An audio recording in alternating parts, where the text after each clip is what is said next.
میرے دوستو، شوق شہادت اعلاء کلمۃ الحق کے لیے جہاد کا یہ صوفیاء کا طریقہ ہے۔ پڑھ لیں محمود غزنوی کو آپ، اور جائے میں بڑا کھلا یہ اعلان کر دینے لگا ہوں، جو ان سی مرضی کتاب پڑھ لیں۔ محمود غزنوی آپ کو خود بول کے بتائیں گے کہ میں نے ہندوستان فتح کیا ہے، پر اس کی وجہ یہ ہے کہ میں سلسلہ نقشبندیہ کے پیر حضرت ابو الحسن خرقانی کے پاس بیٹھا کرتا ہے، اس لیے فتح کر دی۔ پڑھ لیں آپ جتنا دل کرے، صلاح الدین ایوبی کو پڑھیں، بڑی ذمہ داری سے کہہ رہا ہوں۔ صلاح الدین ایوبی کہتے ہیں میرے ابا جی میرے والد گرامی امام الاولیاء سرتاج الاولیاء غوث پاک جیلانی کے مرید تھے، اور کہتے ہیں میری 10 سال عمر تھی جب میرا ابا مجھے غوث پاک کی بارگاہ میں لے کے گیا تھا، اور نے کہا میرے پتر کے لیے دعا کرے، تو آپ نے فرمایا رب تیرے بیٹے سے دین کا بڑا ہی کام لے گا۔ اب کیا بات کرتے ہیں صاحب، آپ کہتے ہیں ہم نے جہاد کیا، آپ نے جہاد نہیں کیا، آپ نے کھالیں جمع کی ہیں۔ آپ صوفیاء پہ اعتراض کرنے آئے ہیں، آپ نے کب جہاد کیا ہے؟ آپ نے تو فساد کیا ہے۔ جو جہاد کرنے والے لوگ تھے وہ یہ والے تھے جن کا میں نام لے رہا ہوں۔ اور پھر محمود غزنوی کہتے ہیں جب میں شیخ ابو الحسن سے ملنے گیا نا، تو میں نے اندر پیغام بھیجا، میں نے کہا میں محمود غزنوی ہوں، ملنا ہے۔ تو اندر سے جواب آیا حضرت ابو الحسن کا، فرمانے لگے مجھے تو محمود سے کوئی کام نہیں۔ تو کہتے ہیں میں نے پھر پیغام بھیجا، پڑھے لکھے آدمی تھے، میں نے کہا جناب آپ کہتے ہیں میں نے ملنا ہی، تو اللہ کہتا ہے یا ایھا الذین آمنوا اطیعوا اللہ واطیعوا الرسول واولی الامر منکم، اللہ کی بھی اطاعت کرو، اللہ کے رسول کی بھی اطاعت کرو، اور تم میں سے جو صاحب امر ہیں ان کی بھی اطاعت کرو۔ تو میں صاحب امر ہوں، تو آپ مجھ سے ملنے سے انکار کر رہے ہیں؟ تو حضرت ابو الحسن نے اندر سے پیغام بھیجا، کہا اسے جا کے کہو ابھی تو میری اطیع اللہ اور اطیع رسول ہی پوری نہیں ہوئی، یہ پوری ہو جائے گی تو پھر اولی الامر کا بھی سوچ لوں گا، اسے کہو۔ محمود کہتا ہے میں نے نا انداز بدلا، اور میں نے اپنے کپڑے ایاز کو پہنا دیے اپنے غلام کو، اور ایاز کے کپڑے خود پہن لیے، اور 10 بیویاں تھیں میرے پاس کنیز، اور جب میں اندر داخل ہوا تو بابا جی نے کوئی استقبال نہیں کیا، تو بیٹھ گئے۔ اب ایاز کو میں نے بادشاہوں والے کپڑے پہنائے تھے، وہ آگے بیٹھا تھا، تو وہ حضرت ابو الحسن خرقانی سے سوال کرنے لگا، کہنے لگا جی آپ سجادہ نشین ہیں جناب بایزید بسطامی کی، ان کی کوئی بات تو سنائیں۔ تو فرماتے ہیں سوال ایاز نے کیا تھا، تو حضرت ابو الحسن جواب دینے لگے تو منہ میری طرف کر لیا، تو میں نے کہا جی آپ میری طرف کو دیکھ رہے ہیں، ادھر دیکھ کے، تو فرمانے لگے چل درویشوں کو آزمانا نہیں چاہیے، اب بس کر دے، ہو گیا جو تو نے کرنا تھا، بس کر، جو امتحان لیتے ہیں وہ کوئی اتنے سگے نہیں ہوتے، تو ہمیں چکر میں ڈال رہا ہے، ادھر آ، ادھر آگے آ کے بیٹھ، کپڑے بدلنے سے کبھی منصب بھی بدلتے ہیں، آ جا۔ کہتے میں آگے جا کے بیٹھ گیا، تو کہ میں نے کہا حضور پھر بتا ہی دیں جو اس نے پوچھا تھا، تو آپ فرمانے لگے پہلے نام محرم بیبیاں تو باہر بھیجنا، 10 کی 10 لے آیا، کہتے خواتین کو باہر بھیج دیا۔ تو میں نے کہا حضور پھر بتائیں کہ بایزید بسطامی کیسے تھے؟ تو حضرت ابو الحسن کہنے لگے میرے مرشد کی شان یہ تھی کہ اگر کوئی بدبخت دیکھتا تھا تو اللہ اسے نیک بخت بنا دیتا تھا۔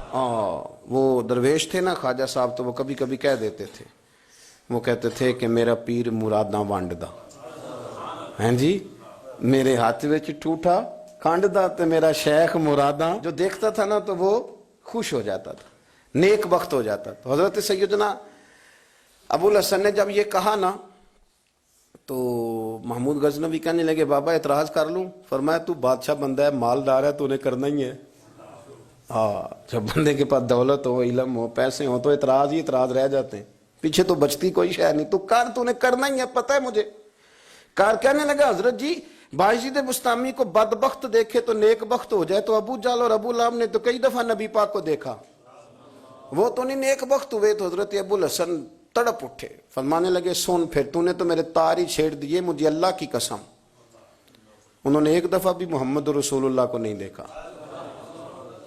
محمد رسول اللہ کو تو ابو بکر صدیق نے دیکھا ہے، انہیں تو عمر فاروق نے دیکھا ہے، انہیں تو سعد بن ابی وقاص نے دیکھا ہے، انہیں تو شیر خدا مولا مرتضیٰ نے دیکھا ہے۔ ابو جہل اور ابو لہب نے کب دیکھا؟ کہنے لگا جی نہیں دیکھا۔ فرمانے لگے انہوں نے تو جب بھی دیکھا عبداللہ کا یتیم بیٹا محمد دیکھا۔ ایک بڑے عالم تھے، لوگ دور دور سے ان سے استفادہ کرتے تھے۔ اس مسجد کی کمیٹی ایک شخص نے ایک دفعہ ان سے پوچھ لیا کہ حضرت جی دور دور سے لوگ آپ سے فیض لیتے ہیں تو ہمارے بچے نہیں لے سکے؟ تو سمجھدار آدمی تھے، انہوں نے سمجھداروں والا جواب دیا۔ وہ کہنے لگے جو دور سے آتے ہیں وہ کہتے ہیں قبلہ حضرت صاحب سے ملنے جا رہے ہیں، اور آپ نے اپنے بچوں کو بتایا کہ ہم نے مولوی صاحب رکھے ہوئے ہیں جن کو 20,000 تنخواہ دیتے ہیں۔ تو جب ذہن بن جائے نا کہ یہ ہمارا تنخواہ دار ملازم ہے، تو ملازم سے کچھ سیکھا نہیں جاتا، ملازم کو تو خود لیکچر دیا جاتا ہے۔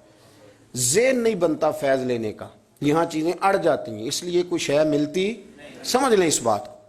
حضرت سیدنا باجدید بستامی کی جب یہ تعریف سنائی تو محمود غزنوی کہتے ہیں میں جانے لگا تو میں نے کہا بابا کوئی تحفہ دو، تو انہوں نے مجھے کرتا دیا، فرمایا جب زیادہ الجھ جاؤ تو میرے کرتے کے وسیلے سے دعا مانگنا۔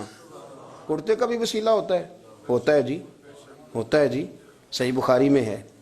نبی پاک صلی اللہ علیہ وسلم کا کرتا حضرت ام سلمہ کے پاس تھا، جبہ، تو جس بندے کو کہیں سے آرام نہیں نہ آتا تھا حضرت ام سلمہ کے پاس لاتے تھے تو آپ فرماتے ہیں کہ کنارہ پکڑ کے نا جبے کا میں پانی میں بھگو کے پلا دیتی تھی، رب شفا دے دیتا تھا، رب شفا دے دیتا تھا۔ بڑے دلائل ہیں پر عنوان نہیں یہ۔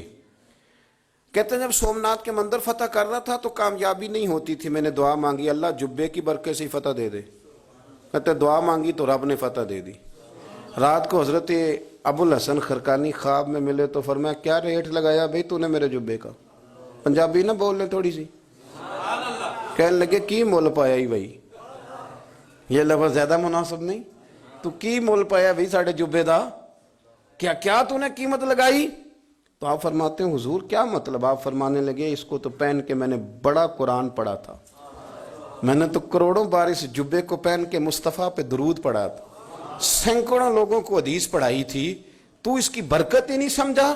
کاش تو میرا جبہ رکھ کے دعا کرتا کہ یا اللہ ان ہندوؤں کو کلمے کی توفیق دے دے، رب سب کو مسلمان بنا دیتا۔